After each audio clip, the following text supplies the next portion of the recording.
बिस्मिल्लाहिर्रहमानिर्रहीम।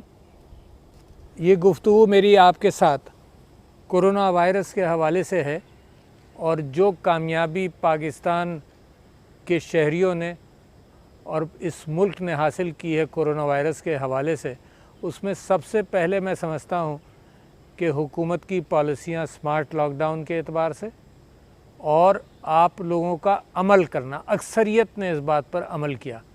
तो लिहाजा दुनिया में कोरोना वायरस जिस तरह से उरूज पाया, पाकिस्तान में वो मैनेज हो गया और जून 20 के बाद से उस पर काफ़ी कंट्रोल आ चुका है और कम होता जा रहा है मुसलसल। लोगों ने कहा कि यहाँ की आब व हवा ऐसी होगी, लोग ऐसे होंगे, मगर उसके हमारे पड़ोसी मुल्क के अंदर आप ये देखें कि वहाँ बढ़ता रहा।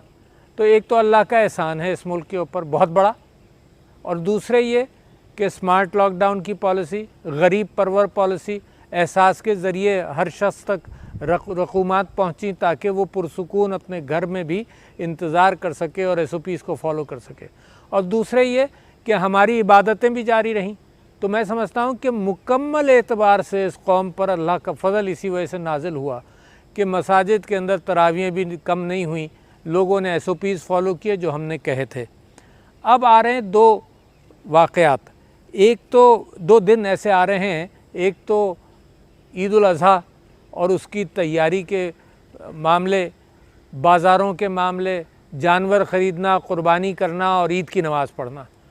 मैं समझता हूँ कि जो जीत आपने हासिल कर ली है, तंज़ीम मुनज़्ज़म होने की वजह से हासिल की है, ये इस ईमान पर आपने हासिल की जो अल्लाह ताला पर आपका रहा, और इस हुकूमत की पॉलिसियों की वजह से कि पैनिक नहीं हुए। अब जो बकरीद आ रही है उसके अंदर मैं आपसे गुजारिश करता हूँ कि सारे काम आप कर सकते हैं।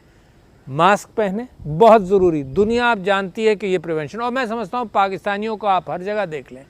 कल मैं पनाहगाह गया और एक बकरा मंडी गया, हर जगह लोग किसी हद तक इसको फॉलो कर